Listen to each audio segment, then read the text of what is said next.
All right, good people. Here we are to the last part um, for this section, and then we'll do some more of these in class the next time we meet up. Example 4, no more equation. Now we have a graph, but be very careful. What is this the graph of, and what are the questions about? So this is the graph of h prime. This is the derivative graph. On what intervals is h increasing? So the graph is about h prime, but the question is about h. So be aware of that. So in order to help me, I'm going to use my, if you understand the sign chart process, then you can just use the sign chart process. Where is the derivative equal to 0? The derivative is equal to 0 at -2 and at 1. How do I know that? Because this graph tells me that h prime, this graph, equals to 0 here, here. Oh, and I forgot 0.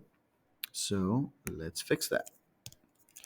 At 0 and at 1. And that's special because all of these make the derivative equal to 0. But here's the nice part. I don't need to pick a point and plug it in.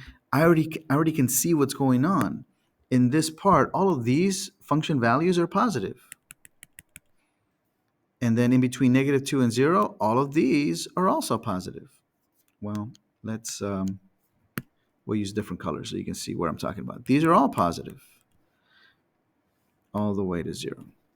And then down here, these are negative. I'm talking about the graph values, the function values, because these are the derivative values. And then over here, these are all positive.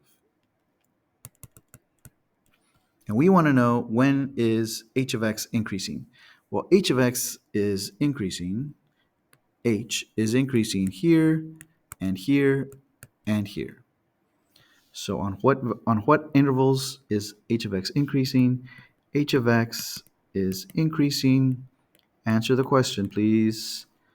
On the intervals for x's that are less than or equal to 0, so all of this side, and x's that are greater than or equal to 1. Right? Those are the two places where the function is increasing. Second part, does h of x have a local min, a local max, or neither at x equals -2? Well, let's see. At x equals -2, the graph is going up, and then it's going up again. So it never changes directions. And if it doesn't change directions, well, then there's no max, or there's no min.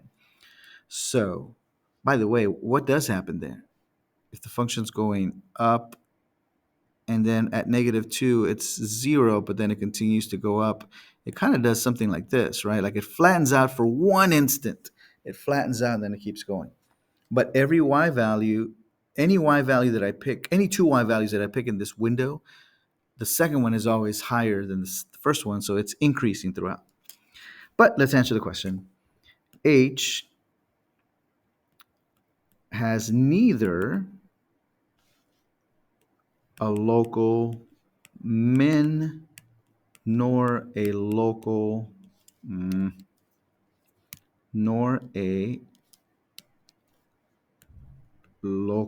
max at x equals -2, because h prime does not change signs. And that's it, right? Find any x values where h has a relative minimum. Okay.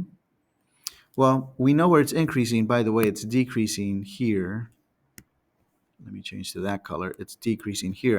I draw that only so that we can see there's a peak, there's a relative max at x equals 0, but there's a valley, there's a dip here at x equals 1, and that's where it is.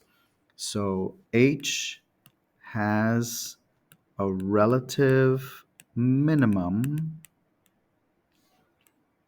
at x equals 1, and I know this because h prime changes signs from negative to positive.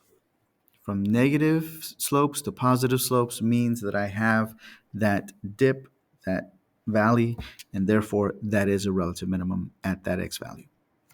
And I think those are the three parts of example 4. So I'm going to be straightforward with you.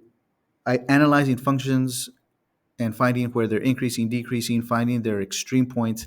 That is definitely one of the usually the common question between BC and AB test. But there's usually a free response question dealing with these ideas. So it's important that we practice them to kind of make sure we understand the process of finding things and then how to adapt when we're given different information. For example, example 4, they gave me a graph, but it wasn't even the graph of the original function. It was a graph of the derivative, right? And that's what we'll stop here.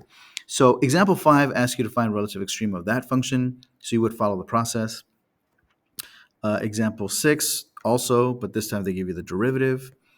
Example 7, which is straight from the AP exam, is asking you about increasing and decreasing and relative mins of the function, even though they don't give you the graph of the function.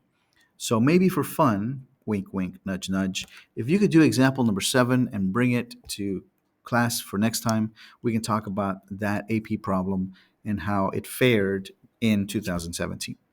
Otherwise, this is the end of this section.